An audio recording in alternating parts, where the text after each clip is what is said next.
Paul Vunak, and welcome to the Anatomy of a Street Fight. This tape is not about techniques. If you're looking for techniques, I'd recommend Attributes 5. This tape is about practical application. I've seen martial artists from every walk of life: professional boxers, kickboxers, grapplers, karate men, kung fu men, masters, grandmasters. These people may be great at what they do, but when you take them out of the confines of their specialty and put them into a street situation, well, one mistake and they could lose the fight badly. So the purpose of this tape is to show you the mistakes these people make, and hopefully you won't repeat them. So let's get out our notebooks and we'll get started. In our first segment, we're going to show you how we train every aspect of a fight. The reason I titled this tape The Anatomy of a Street Fight was so we could break down a fight to the nth degree. 70% of all fights involve weapons, and with this in mind, our first segment will involve double sticks.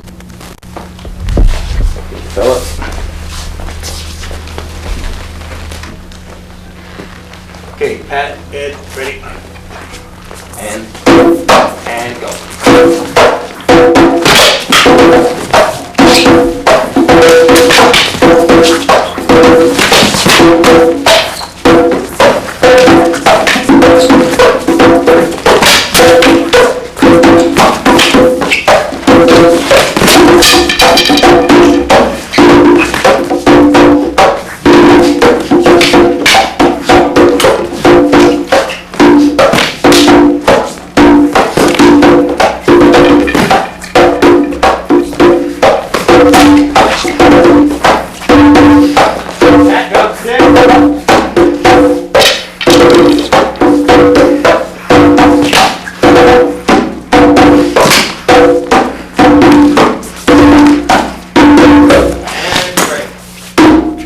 Now, to the novice watching stick fighting, it's very much like a novice watching jiu-jitsu.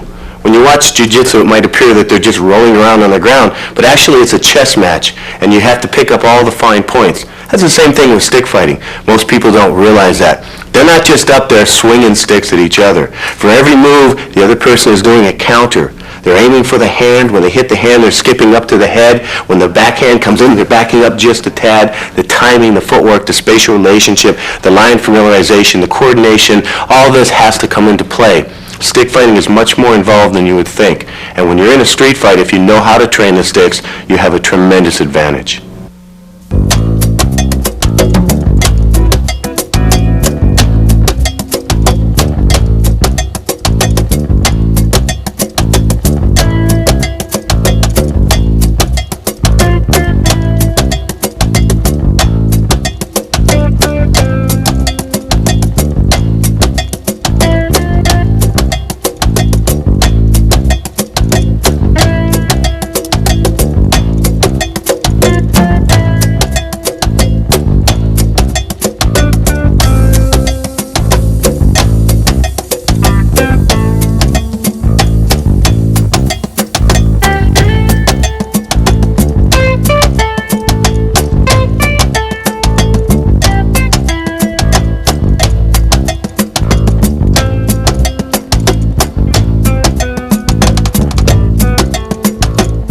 Now our next round will have Shram and Roy stick fighting. I want you to notice all the fine points on this round. First of all, look at their feet. Watch the footwork. You're not going to see any stances. You're not going to see them get low. They're going to be up on their toes like Sugar Ray Leonard, somebody that boxes well. Next, we're going to move up the body. Look at the hands. Watch the way the hands move. Watch the way they counterbalance. Watch where they're aiming. Look at the targets they're aiming for on the body. Their primary target is trying to hit the hand. We call this defanging the snake. When you smash the opponent's hand, he doesn't have a stick. You can take the head easily. And finally, they're looking for the head. Also look at the gap that they have between each other. This is what we call spatial relationship, trying to maintain that gap. When Roy comes in, Shram will be going out, and vice versa. They'll maintain what we call largo mono range. These are all the fine points that's important to look at.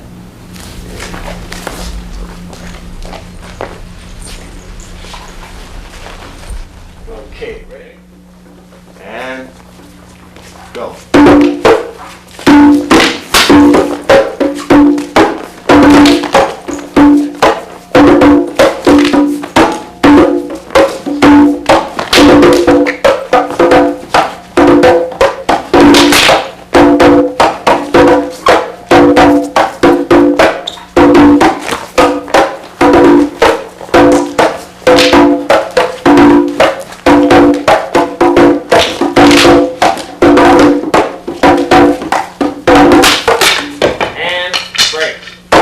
Good job, fellas.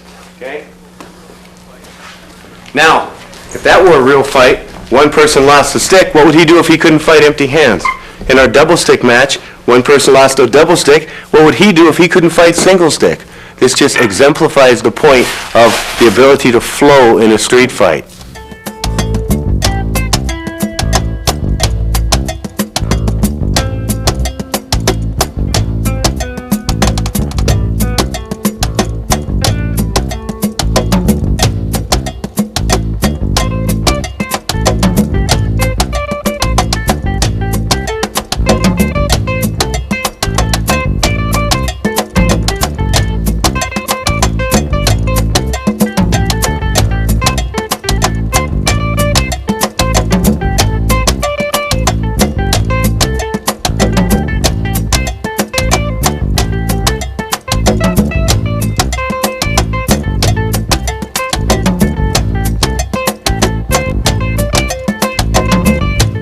This next round is going to feature Roy and Sharam. I want you to pay attention to all the details. Look for the sweeps, look for the throws, look for the locks, look for the escapes. Again, jiu-jitsu is a game of subtleties, so pay attention to the small points. Okay, guys, one in, start from the knees. Okay, go.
go.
Good.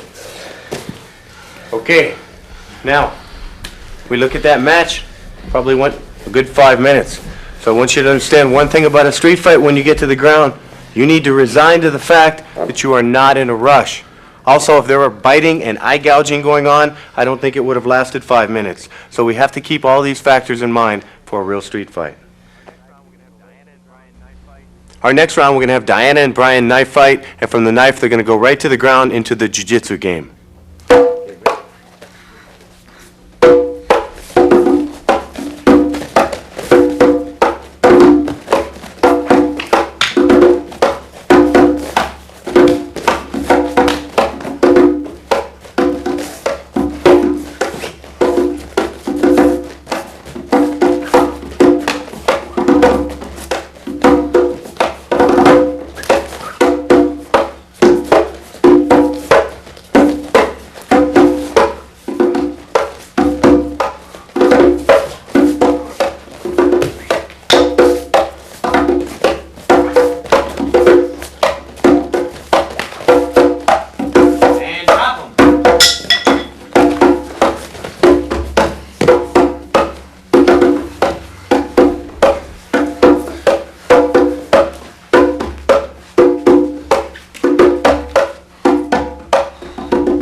We went from knife fighting to ground fighting to kickboxing to trapping. Now when you're in trapping range, you can't really headbutt, elbow, or knee each other, so you have to simulate it. In knife fighting, we have to wear a glove. So this is about as realistic as we can possibly do it without actually cutting each other and headbutting each other. So this is the way I'd like you to train at home. Now in this next round, we're going to have Gary and Terry start with a double knife fighting. Double knife fighting gives you something that single knife fighting does not give you. When you single knife fight, you have a tendency to go forward and backward. When you double knife fight, you're going to square off, so your propensity is to go laterally.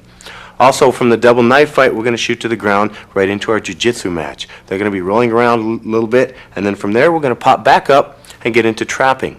I have to kind of control this because, again, it's not a real street fight, but this is about as realistic as you can get. Okay, ready? And begin.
most important thing that you need to do in a fight is to be able to flow. If you can't flow from one thing to another, you're going to lose. This is why we have to train things separately, and then we put them all together in the flow just like this. This is how I want you to train at home. Now in this last round, we're going to put it all together. We'll start with double stick. They'll be moving around. When I tell them to drop it, they're going to throw it down and have to fight with a single stick. From single stick, then we're going to go to a knife, and they'll flow into a knife fight. So let's keep an eye on how they move and how they flow from one weapon to another, and how the range diminishes as the length of the weapon goes down.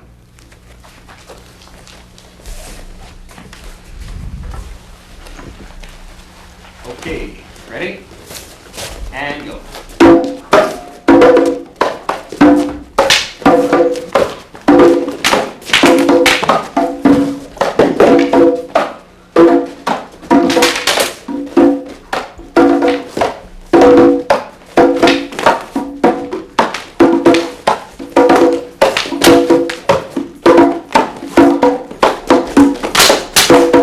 Drop it.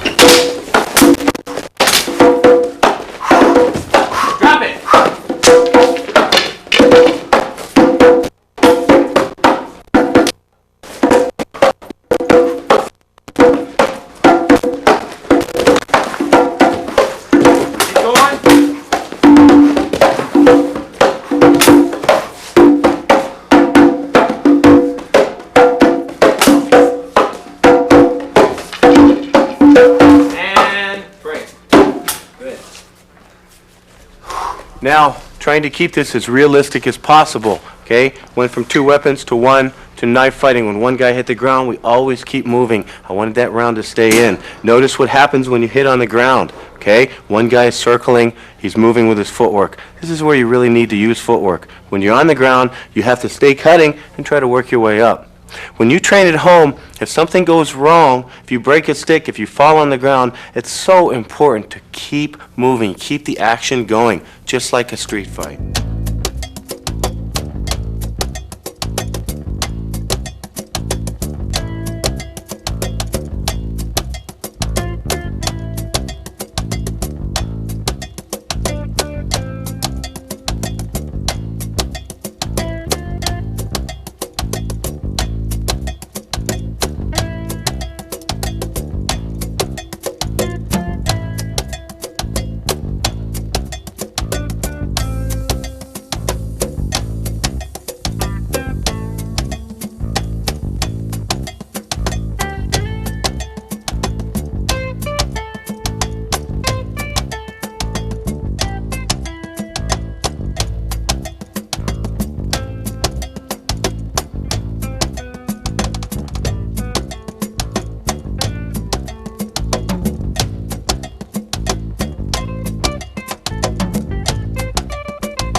Now for our first scenario, we're going to have Roy here at the bar, and Ed will be approaching Roy in a menacing way. Now when you're in an altercation, you have two basic ways fights begin: engaged and not engaged. When somebody walks up to you in a fight, the most common ways fights begin is not engaged. They walk up to you nose to nose. This is your best opportunity to end the fight. You have a headbutt, a knee, an elbow. fight can be over right there. The worst thing you can do when somebody is this close to you is to back up outside of trapping range and put your hands up and begin the fight, which is what most people do. Or they'll cuss or they'll push until finally one guy ends up hitting the other guy. What I want you to do in a fight is to hit first off, elbow, knee, headbutt, straight blast, and finish the fight. We're going to show you now the way an average fight begins.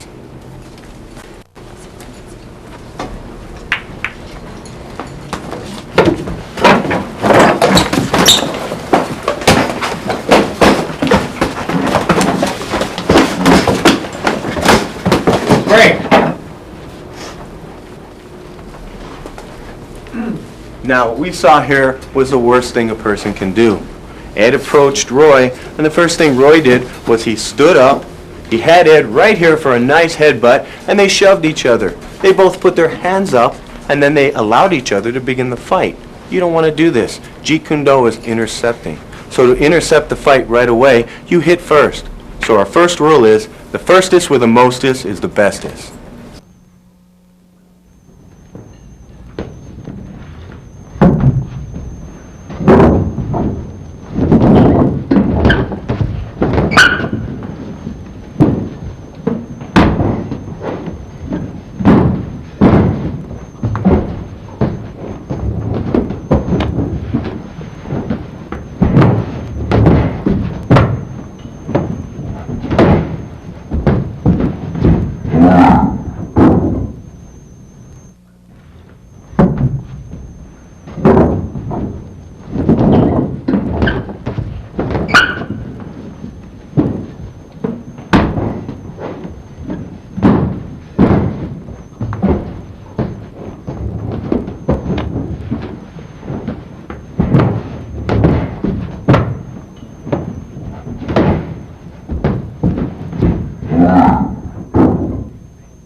Now what you're going to see is basically the same scenario. We're going to have a different result. I'm going to do the right thing. I'm not going to stand up and talk. I'm not going to push. I'm not going to put my hands up. I'm just going to do my thing.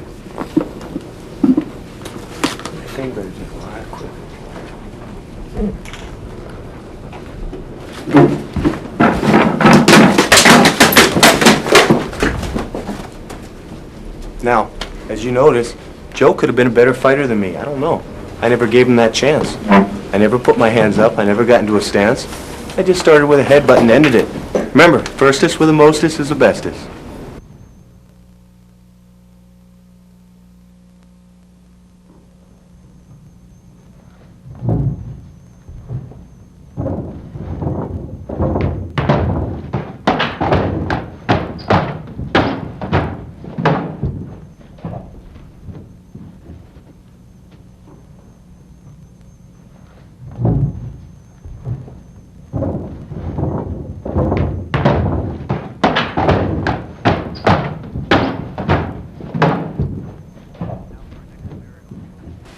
Now for our next scenario, we're going to have a 2-on-1.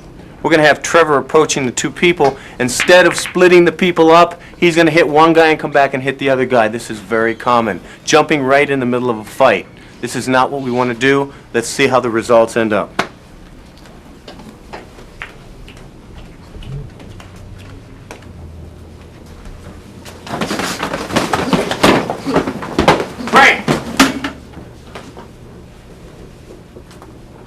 Now, not too pretty. This is usually what ends up happening when you're trying to fight 4 fists at one time. What Trevor did wrong was he hit the first guy, he came back and he hit the second guy. What you want to do when you fight 2-on-1 is fight 1-on-1. Always split people up. So rule number 2, fight one person at a time, 2-on-1.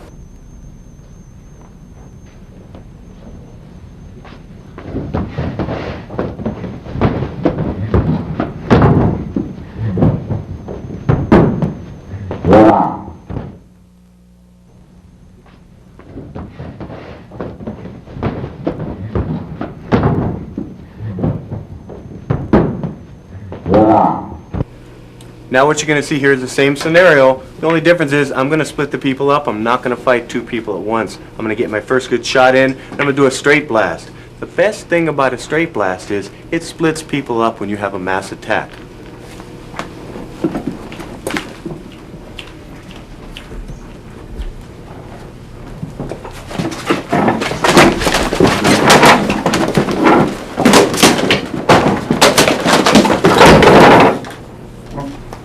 Now, what did I do?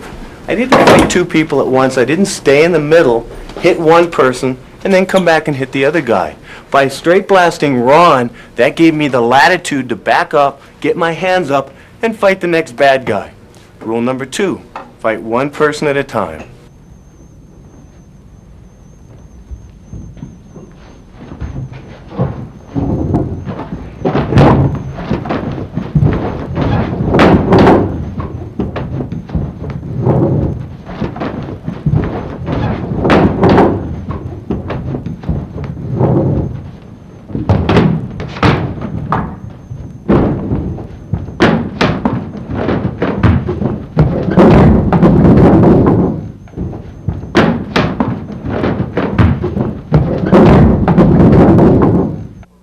Now in our next scenario is going to be a 3-on-1.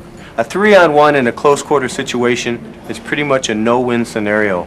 You have one chance in 100, and that is if you can take the first guy out with one shot, then you straight blast the second guy. That will split them up. Hopefully you'll take him out with a few elbows, knees, or headbutts. Then you turn back and engage on the third man to a one-on-one fight.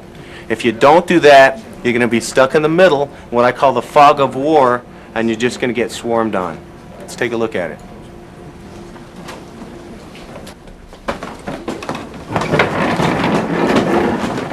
Great.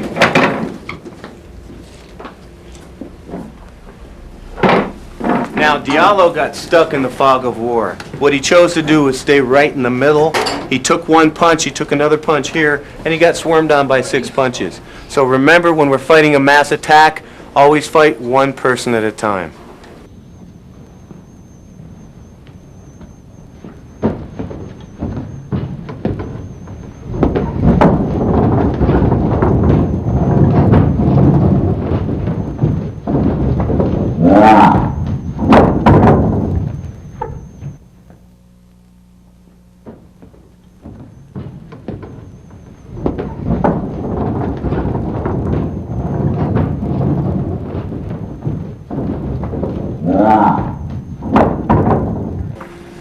Now, same scenario, 3 people on one.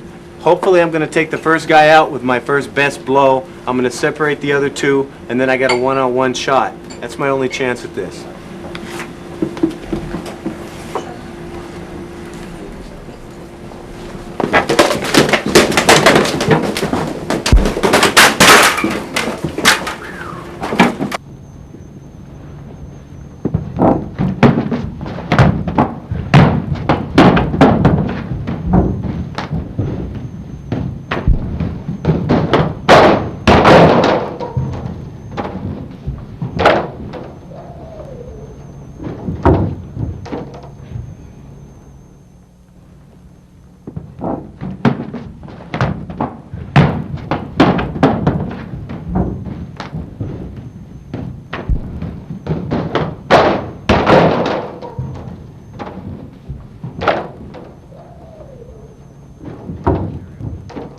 Now in this next scenario, Shram and Chris are going to end up on the ground.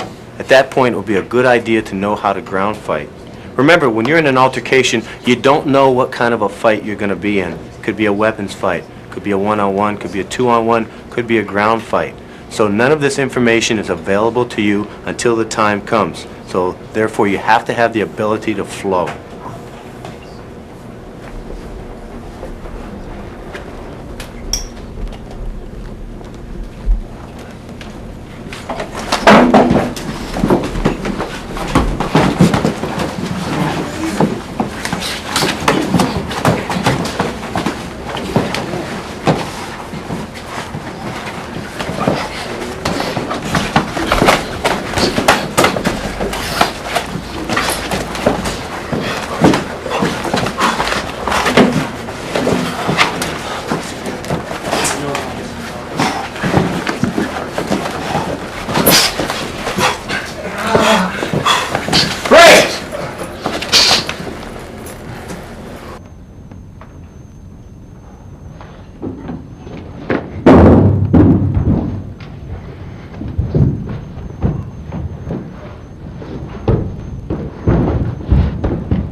In review, we have a one-on-one, a two-on-one, a three-on-one, a ground game, and we have a weapons game coming up. Just keep in mind what Bruce Lee said for rule number 4. Be like water and be able to adapt. Now this next round is going to be 5-on-2. This is basically a no-win scenario. When you have 5-on-2, you have to grab a weapon and have an equalizer, otherwise you don't stand a chance. We're shooting pool. The most logical thing is our pool cue. I recommend you just bust the cue. You have your Sinawali. This is a house cue. That'll work. So follow along with us. Go.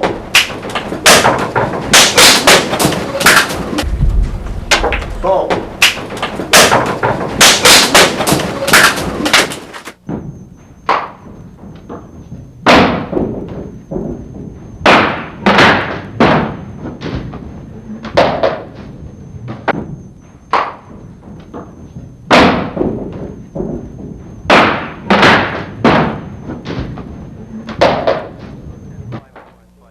Now, we just had a 5-on-2 fight.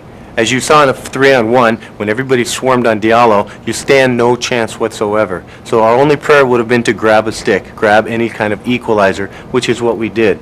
So as we look back on the tape, we've had ground fighting, we've had 2-on-1, 3-on-1, we've had weapon work.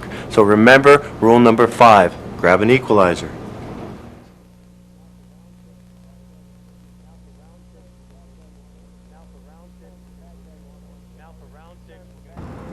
Now for round 6, we're going to go 2-on-1 again.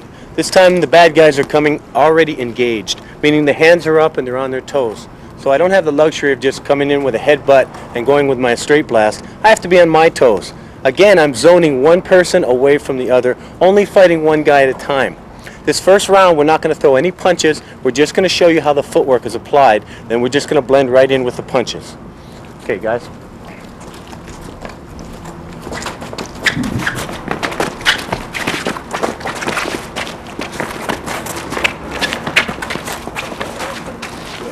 Now we're going to do the same thing, throwing the punches.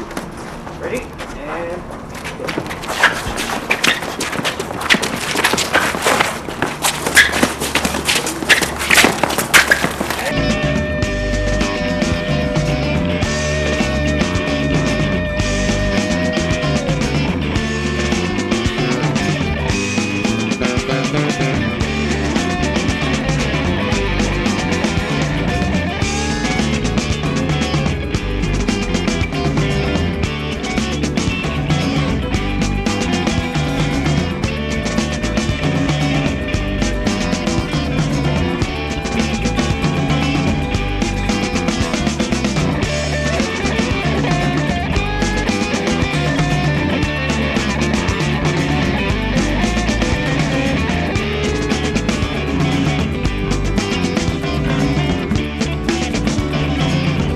now in this last round, notice I was using continuous footwork. Had I have stopped my footwork just for a second, or raised a leg even worse, to try to kick, these guys would have swarmed on me. We would have probably ended up on the ground. So this is the most important point about round 6, is perpetual footwork, trying to zone one person from another. Now, round 7 coming up, we're going to have 2-on-2, the black shirts against the grays. I want you to notice how difficult it is to keep your partner in mind. You're going to notice we're going to have a little friendly fire action, and everybody's going to be hitting everybody. I want you to notice just how difficult this type of fighting is. All right, stay with us.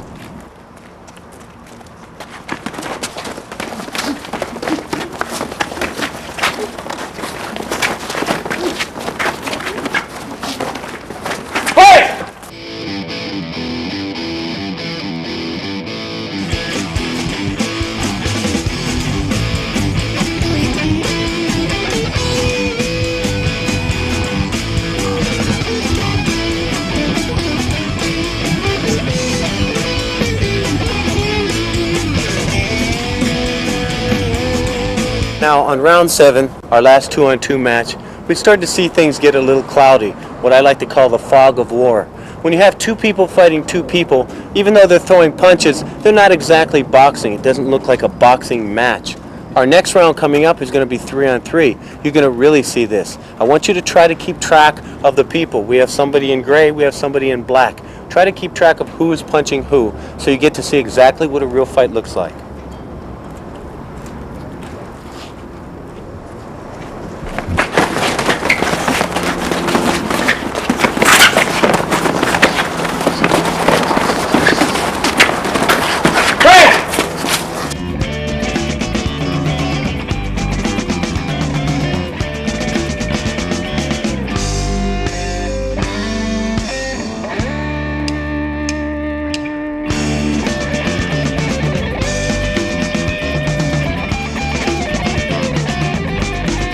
Now in round 9, we're going to really exemplify the fog of war. You're in a crowd of people, the punches are flying, and you want to get out. You're going to find out here exactly what you can and can't do. You've got to punch your way out. You can't just walk out. So you'll see the reality of a group fight.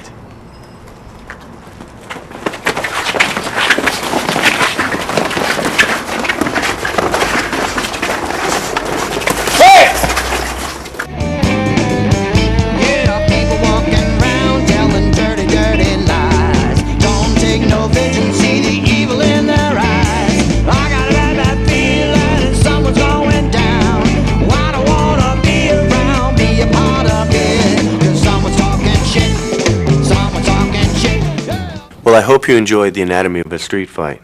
Sometimes being street smart is better than being technically proficient. Dan Inosanto wrote in his book that his school, the Filipino Kali Academy, is not about techniques, it's about experiences. What we've done in this video is we've logged various scenarios, and hopefully you can apply these scenarios to your own experiences. So, good luck and thank you.